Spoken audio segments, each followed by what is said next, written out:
Hello sa mga J-Vlog, quick video lang to. So gusto ko naman i-share sa inyo yung experience ng pagbili natin ng isang smartphone sa online. So bibili tayo ngayon ng Vivo Y04 sa Shopee. So tara mga J-Vlog, samahan nyo. So yun mga J-Vlog, nag-decide ako gumawa ng ganitong video, yung pagbili ko ngayon sa online. Kasi marami pa rin skeptical sa pagbili sa online, lalo na sa Shopee, sa Lazada, sa TikTok. Maraming natatakot. So yun nga, since pandemic is nag-order na ako sa Shopee ng mga smartphones na ni-review ko dito. And lahat po ng mga review units natin na Android ay galing po sa Shopee. Diyan po ako bumibili sa mga official store. So ngayon, nag-decide ako, why not ipakita ko sa inyo na bumili tayo talaga. So why not napakita ko sa inyo na bumili ako ngayon sa Shopee para rin syempre maingganyo talaga yung mga ibang consumers natin ay legit pala bumili sa Shopee kasi nakabili na si J-Vlog dito. So yun ang gagawin natin for today's video kasi since tamang-tama, bagong labas lang po ang Vivo Y04 ngayong March 27 sa Shopee. Una na to na-release sa Lazada pero syempre ang inaabangan ko talaga Shopee kasi diyan po sa Shopee marami po mga mega voucher na ino-offer. Take for example dito sa Vivo Y04 makukuha na lang natin to ng good deal. Pero unang-una mga ka-J-Vlog, ano nga muna ba ang specifications ng Vivo Y04?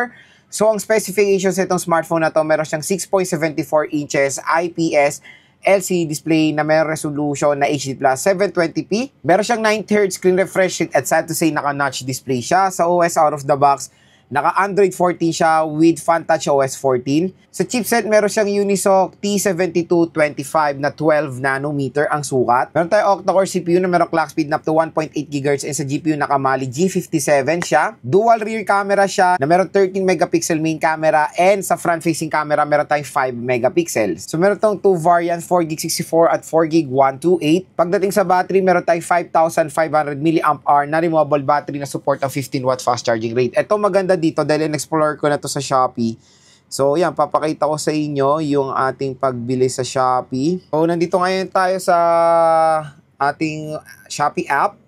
Ngayon, isa-search natin yung Vivo Y04 sa Vivo official store. Ito, pupunta kayo dito sa mismong Vivo na official store. Makita nyo, Shopee Mall. Diyan kayo pupunta, for example, sa Samsung na official store, yung merong Shopee Mall din, Poco, Xiaomi, basta mga official store. And meron din naman mga third party na mga smartphone resellers na nakikita natin yung brand nila sa mall. So, meron sila sa Shopee Mall or sa Laz Mall na mga legit third party, kaya don't worry. So, ayan. Ito yung mga products sila. Kung makikita nyo, napakadaming sale ngayon sa Vivo official store. Like the Vivo Y03T na review na natin. Karamihan dito, almost lahat na review na natin. Even the Vivo Y18. Ito nga, binenta ko lang ng 4K. Ayan yung bilhin na. Pero sold naman na. Biro mo dito, 6K pa rin. Ayan, ang maganda dito sa Vivo is nag-offer sila ng 0% kung meron kayong SPay later. Ayan, kung meron kayong SPay later, 0% sila for 3 months. So, yun, grab nyo ng chance. At ito po yung ating target lock, the Vivo Y04. So, makikita nyo, ang kanyang presyo is original price nga. Ang ano pala, hindi ko pala nasabi SRP nito. Nakita ko sa online, ang presyo niya for the 4GB64, I think presyo sa shop, sa online to, 4,699. Tapos yung 4GB 128, which is yan yung target natin, 5,299 po ang presyo. Pero dito, sa Shopee, ayan, 4,499. I don't know kung available din yung 4GB 128 ay 4GB 64. Pero ang available dito is a 4GB 128. Pero to bibigyan ko rin kayo ng tip. Pag bibili kayo, tingnan nyo dito nakalagay 8GB 128. Huwag po kayo malilin lang sa ganito. Ang legit talaga na RAM nito, 4GB lang. Yung additional na gigabyte na 4GB is extended RAM po yan. Kinukuha lang po yan sa storage na 128GB. Pero kung mismo yung RAM mismo, yung physical RAM, 4GB lang po yan. Again, pag bibili tayo ng smartphone, titignan po natin yung physical RAM dahil yan mismo yung naka-embedded doon sa smartphone. Yung extended RAM, kinukuha lang yan doon sa storage. So again, when it comes sa gaming, pinaka-importante rin is the physical RAM, not the extended RAM. So, 4GB 128 lang to, not 8GB 128. So, medyo iba kasi nalilin lang sa ganito na ay 8 gigabytes yung cellphone ko pero ba't ganito? Again, 4 gigabytes lang po yan in reality. Meron naman siyang Ingress Protection 64, nice. And pag bumili tayo, napakalaking meron tayong libreng SIM card. So, yun nga, ito sinasabi ko, magandang bumili sa Shopee kasi ang dami pong voucher. Meron kayong platform voucher, meron kayo mismo sa Vivo na voucher. Biruin nyo ang presyo nito is 5,299 pero makukuha na lang natin ng 4,249. Ang laki po ng madi-discount natin. So, yan ang kukunin natin. Vi with voucher. Abangan nyo na lang yung natin, review natin colored gold. So, 4 gig 128. So, ayan, in-add to cart na natin siya. Tingnan nyo, meron tayong shop voucher na 300 pesos. Free shipping. Tingnan nyo yan, 4,099, di ba? Ito yung sinasabi ko, mga ka-J-Vlog. Ang dami po mga gandang voucher sa Shopee. Meron tayong 15% off. Max is 1,200. Ito yung mga mega voucher nila. 15% off 500. Ang laki cap 1,000. Depende for sa spending limit. Dito tayo sa 15% dahil 4 plus na may binili natin. Tingnan nyo naman yung discount, 750 pesos. Gusto kong i-purchase siya via SPay Later. Yan, bibili tayo sa SPay Later. So, 0%. Ayan po, ito yung offer ngayon ng Vivo or ng Shopee. 0% for 1,487. Meaning yan, wala po silang tubo dyan. Pero pag nag 6 months kayo, ang monthly niya is 876. So, computein natin, ha? Ayan, para makita nyo kung gaano kalaki yung mga interest. 876 times 6. Yung purchase amount lang natin na 4,249, magiging 5,256 na siya for 6 months. So, parang may tubo sila na 1,000 pesos. Diba? 1,000 pesos tubo for 6 months. I think is not bad na rin naman yan. Kasi, syempre, karamihan naman talaga pag-uutang kayo may interest. Pero 6 months, 1,000, maliit naman yan.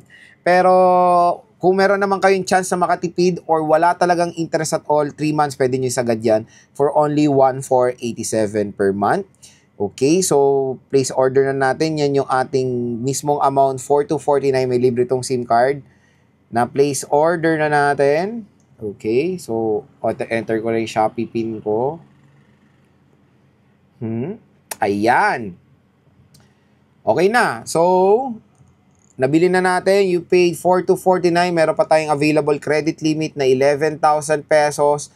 At ang bayaran natin is tuwing 15. Ayan. So, pagdating ng Vivo Y04, alam nyo naman na yan, i-review natin yan, unbox, game test natin yung smartphone na yan. So, itong ginawa kong video na to, para meron din kayong idea na, legit naman bumili sa online, sa Shopee. Hindi lang bibili, meron din silang mga pautang. Sa mga, yan, para yan ako rin sa inyo yung paano ba mag-SPay later. Loads, bakit meron kang SPay later, ba't may credit limit kang ganyan? Ano ba ginawa mo? So, very lang dyan, mag-apply kayo. Ang kailangan lang naman dyan is yung age nyo is 21 pesos tuloy. 21 years old pataas ang sa SPay later. Mag-apply kayo dyan. Dapat, ang maganda ditong tip, yung gagamitin yung Shopee account, yung matagal nyo ng Shopee account na parati kayong nag-order. Kasi there's a possibility na malaki yung bibigay nilang credit limit agad-agad dyan. So, nag-apply ako dyan. Matagal na kasi yung Shopee account ko since 2016. Simula nung lumabas ang Shopee sa Philippines, account ko na to. So, binigay nila sa akin panimulang credit limit is 10,000 pesos. Tapos ngayon, nasa 50 mil na. Pag parati nyo ginagamit yung SPay later nyo at good payer kayo, bibigyan kaya neto parati ni Shopee ng increase sa credit limit. So, wala pa isang taon tong SPay ko. Nagkaroon na agad ako ng credit limit na 50K. Nagsimula ako sa 10K. So, ayan mga ka-J-Vlog. Kung gusto nyo mag-apply ng SPay later, via app lang naman yan. Ano lang kayo ng valid ID. Sabihin nyo lang doon yung proof of income nyo. Sabihin nyo lang din doon yung trabaho nyo. Ganun lang naman yung dyan. Tapos, pag-aaralan nila dyan. Meron ako yung mother ko, at least siya talaga, walang trabaho, parang lang siya sa allowance lang kumbaga. Na-applyan siya ng SPay later, panimula is 3,500. Pero ngayon, ang SPay later niya 30 mil na kasi parati kong ginagamit yung SPay niya. So, yun, gamitin nyo lang ng gamitin yung SPay. Tapos, palaki naman yung credit limit nyo. So, ayun mga ka-J-Vlog. Kung interested kayo dito sa Vivo Y04, ilalagay ko po yung link niya sa description box. I-click nyo na habang naka-sale pa sa Shopee, i-grab nyo na po yung chance makakuha ng isang Vivo Y04.